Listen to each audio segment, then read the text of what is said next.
Hello, everyone, and welcome back to the Mike Merles Talks TTRPG podcast. So, this week, I want to talk a bit about spells in 5th edition and kind of how we ended up with this very weird situation where this is, and I'm going to throw out how I think the game works, how the game has worked in my experience. And I know everyone's experience is going to vary. So I'm sure someone out there, you're going to hear this and think, oh, that's not how it worked for my group. Because this is also something that I think really depends on the type of people you're playing with and how they play. All those caveats in mind, here's my general observation. If you were to play D&D 5e from just levels 1 to 5, you would think, hey, this is a game where, like, the wizard and the fighter, they feel pretty balanced. The fighter is doing a lot of damage, they're super consistent, and the wizard sometimes does just like these really powerful things, but they don't come too often. And if the fighter's not around to protect the wizard, or at least just kind of clog up the battlefield, the wizard is very vulnerable.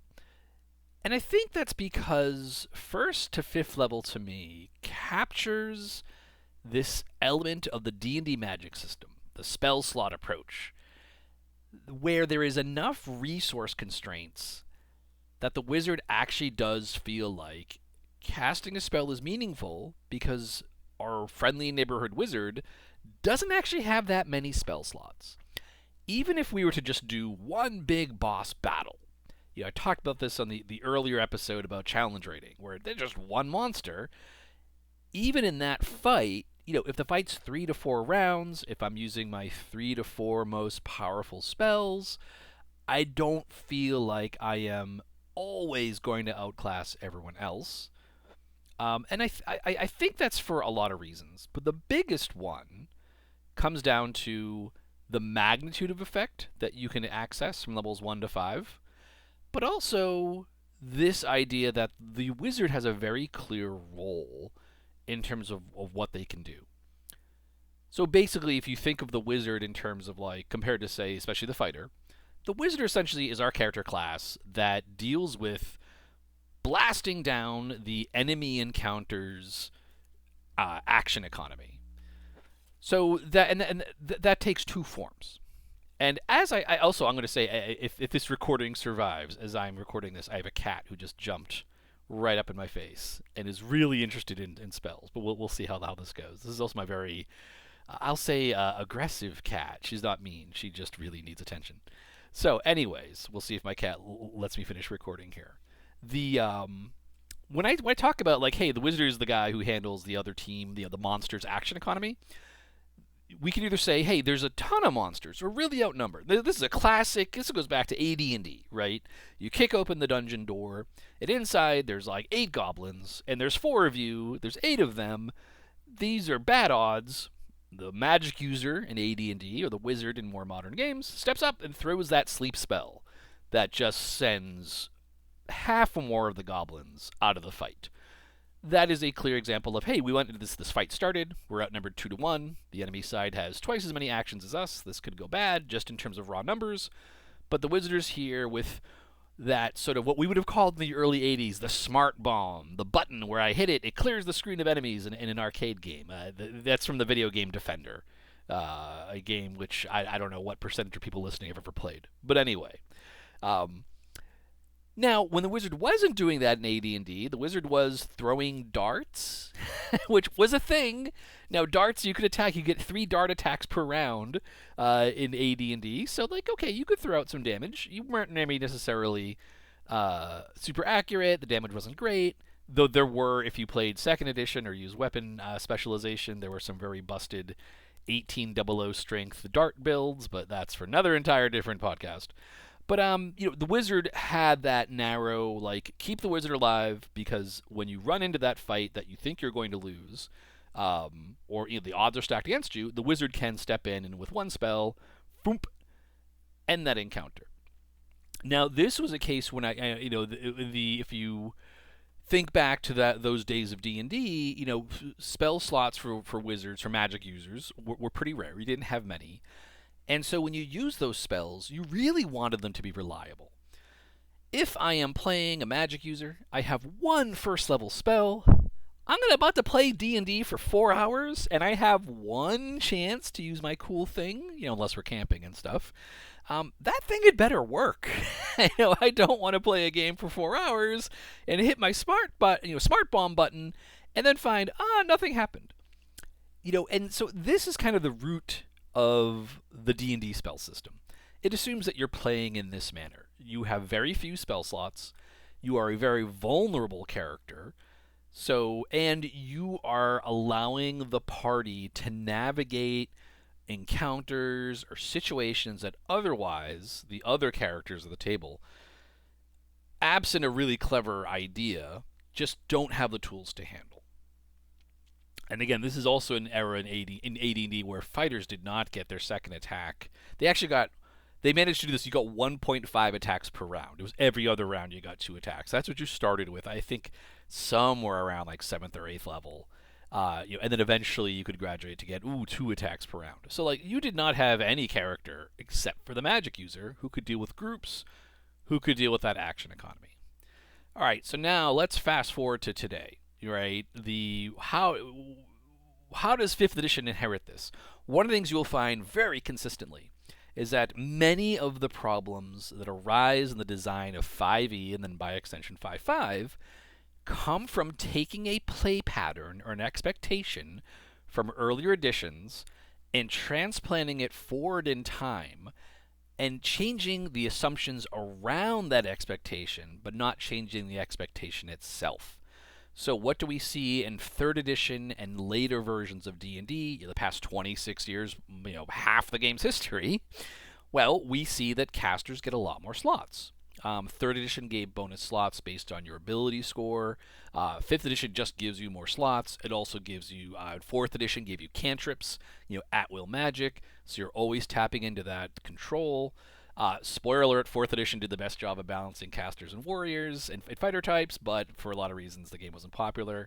I should do an episode on 4th edition. I think 4th edition was unpopular for reasons that people online never seem to talk about. They always seem to fixate on it didn't feel enough like D&D, where I think it was much more basic game, some game design issues that the game had. That game designers or game design interested people don't often value or think of in their design. But that's, again, we're about to do like 5 episodes in one. Stay focused. Stay on target. So we have these casting assumptions. When the wizard, the magic user, casts their spell, they don't have many, so it should have a huge effect, and those effects bend toward handling the enemy's action economy. Well, then a bunch of things happen with 5e. Not only in modern D&D, not only do we now have more generous spell slots, we have cantrips that let you do stuff every round. We also have the other classes trending in the direction of saying, hey, why can't I screw with the action economy? I want to do cool stuff. We have the monk with stunning fist, so you can take out a single target for 1 or more rounds. So we have another way to sort of even those odds.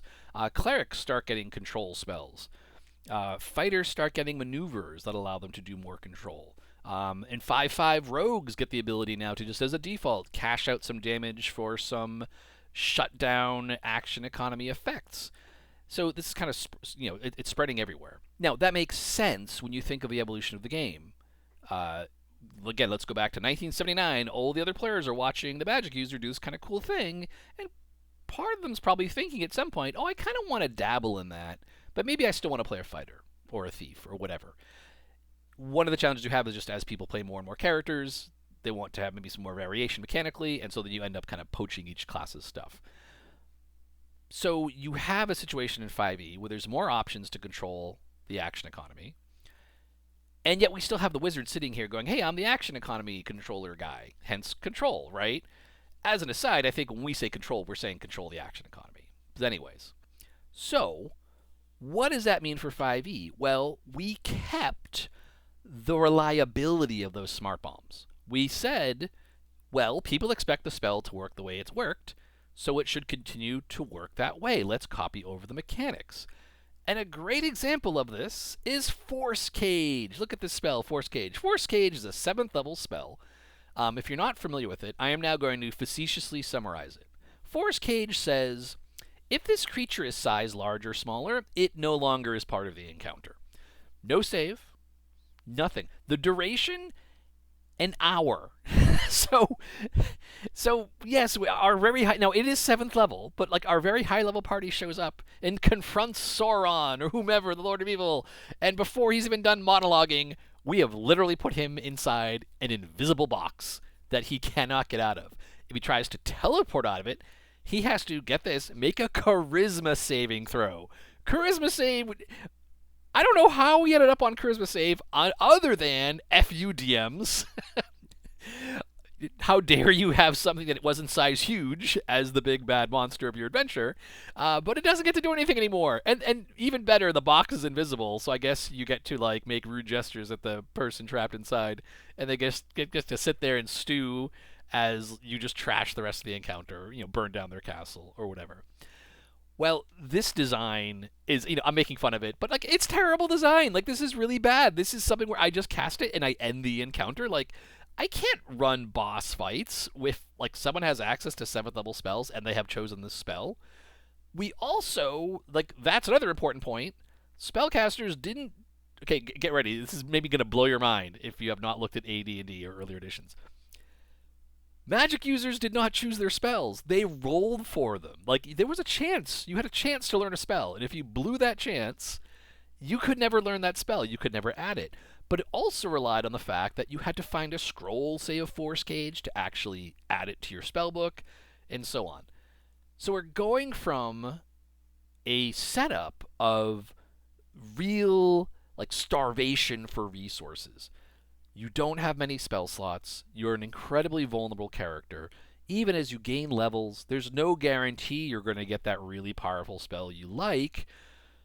So, hey, why don't we put some, like, frankly, broken spells in the game? Because if you manage to get them, hey, like, that's kind of cool. Like, it paid off. You are playing a very high-level character. You can do this.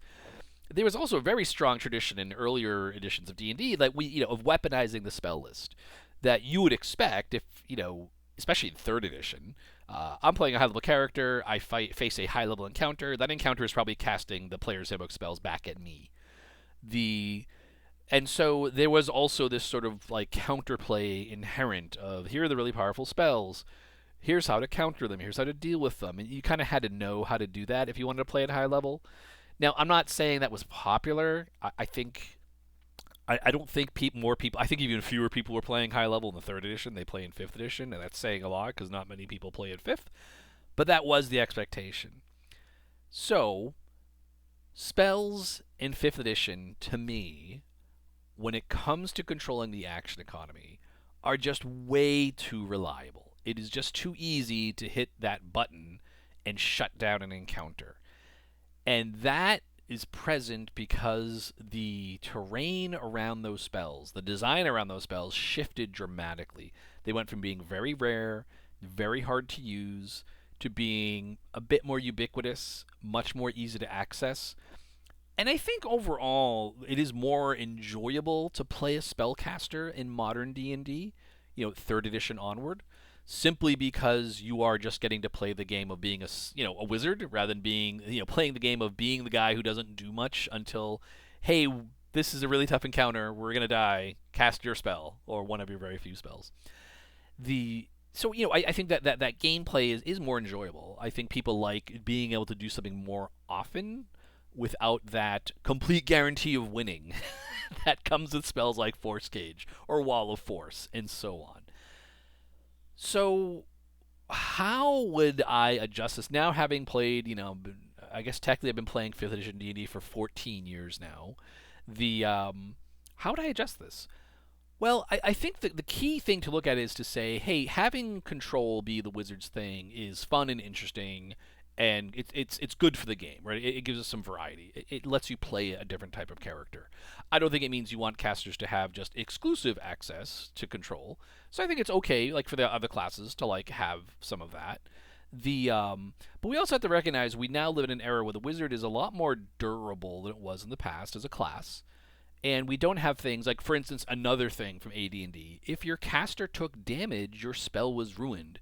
You would start casting a spell. Like when you rolled, okay, now this is probably not The initiative system in AD&D is completely confusing and strange, first edition. But in second edition, you would roll initiative, and if I remember correctly, the number you rolled was the initiative count in which you would start casting your spell. Then you would add your spell's casting time to that roll for your initiative, and that's when you finished. If you took any damage between, when you started casting when you finished, your spell was ruined. That spell slot was gone. So casting was also incredibly difficult. If you saw an enemy a caster on the other team, you immediately wanted to put some damage on them. I also believe if you took damage before your turn started, you just couldn't cast that round. So you actually kind of wanted there was a weird thing where sometimes if you knew you could tank a round of damage, you might want to wait to see. All things being equal, you want to just cast fire off your spell and get the control. But there were some weird things where maybe sometimes you'd want to see, well, did I take damage? How bad is this encounter, etc., etc. But anyways, it was much more threatening, much more difficult, and much more hazardous. Okay, so now how would I consider fixing this? Well, it involves, to me, saying, look, having these outlier outcomes is fine. Sometimes casting a spell and just shutting down an encounter, I think is fine if we remove that from the default option. I think spellcasting in 5th edition is too reliable. That I can throw spells downrange, I know what they're going to do, I'm getting damage on a failed saving throw, or I am manipulating my opponent's saves. The Divination Wizard, oh, hi, look, I have a 3 on this d20. That means this spell I'm casting is going to work. I think it's too reliable. I think that the classes overall are much more durable. We don't need to err on the side of saying, hey, this is super powerful, but it's difficult to execute. That's not the case. These are all very easy to execute. So I would add more variability. So for instance, a mechanic I'm playing with right now on some of my design is to break up saving throws into actually multiple saving throws. So let's say I had a spell like Forcecage, and I throw it. First, it should always have a saving throw. It is Forcecage. Wow. Okay, so this one, the basic problem is it's not killing the creature. So I think something went sideways in the spell's development. Really, it should be saying, no, you can just teleport out and you're fine. And then you're just a lot of high-level creatures are going to be teleporting. I mean, I think the spell just shouldn't exist. We shouldn't have picked it up for 5e. 5e, we're trying to pick up all the past spells because if you know the lore, we thought we'd all just be losing our jobs. We had to make the one D&D to rule them all. Though they called 551 D&D. That's really interesting. Anyways, another podcast episode. But yes, the spell is here only because it had been in a prior player's handbook, and we were trying to bring everything forward. So you could play your old adventures, and if it mentioned a spell, you could find the mechanics of the spell. Really, we should have just deleted it. It should just not exist. But if I wanted to do something like this, one thing that I would introduce is I'd add more variability, and one way you could do that is by saying when you cast a spell, you target a creature, and it makes 3 saving throws. So you roll 3 saving throws. If it fails all 3, then it's locked away. Well, bam, you just put it in a box. Congratulations. If it fails 2, then you can do something like maybe it's in this cell for a round. Maybe the cell around it, this box, is only partially formed, so it has a way out. Maybe it has to do damage to it. Maybe you're going to roll the start of each of its turns, and if you roll well, okay, the box holds on, but no, the start of its turn, you rolled poorly, the box falls apart. And then if you do something like it fails only 1 save, you shut it down for 1 turn, or slow it down for its 1 turn. It has maybe some penalties, or it can only affect things with a certain range of it. But you can see here we have a slider now from just oh, I nuked this guy. He blew all 3 saves. Oh, wow. And especially and I highly encourage the DM, roll in the open. It's fun. The players love watching the dice bounce around. So I actually like virtual tabletops for that. If you let everyone see your die rolls, it's interesting. Even in the digital environment, it's surprisingly how rapt people get. They really pay attention to it. But this then gives us less reliability, but when you do have, and more variability. Now, I am, as a designer, I like high variability, and I'm going to say high variability with the asterisk. Okay, I don't want ridiculous variability, but I like the excitement of rolling some dice to see what happens, and knowing, hey, this could range from we win to complete fizzle. I know a lot of designers now are really down on rolling to hit, so I like rolling to hit. Maybe I'll talk about that in the next episode and why I believe misses are important for the game. This is the episode where I just like talk about other episodes, isn't it?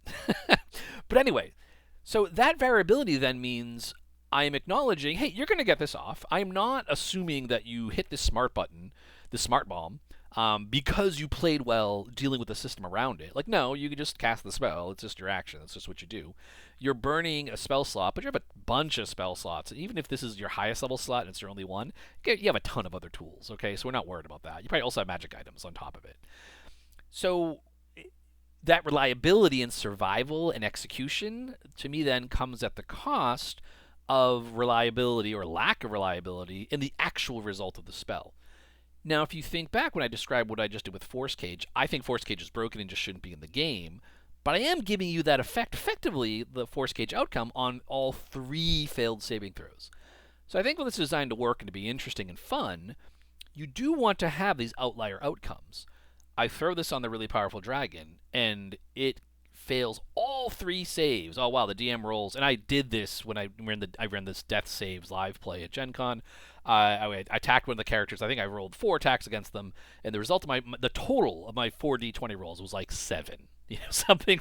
But these happen, and those are memorable, and to me that's part of the fun of a TTRPG. Instead of just sitting around telling a story, is sometimes you roll a 1, and a 4 on your 4d20s, and your ancient red worm ends up just boom. Nope, you're just caught in this Forcecage. You're trapped. The encounter has ended, but the dragon's not dead. So what do we do now, right? Now, then that means in sort of that middle ground, and this is why I like 3 saving throws. Our middle ground of, say, 2 fails could be what we think of as the typical result of a failed saving throw. 1 fail gives us something like, okay, hey, look, you got something through, so it's a shorter term benefit. And especially for control effects, I like playing with duration. Like, I've messed with your next turn rather than your entire existence. So you're getting a benefit, but then you have to think, okay, we bought some time. How do we take advantage of that and finish off this encounter?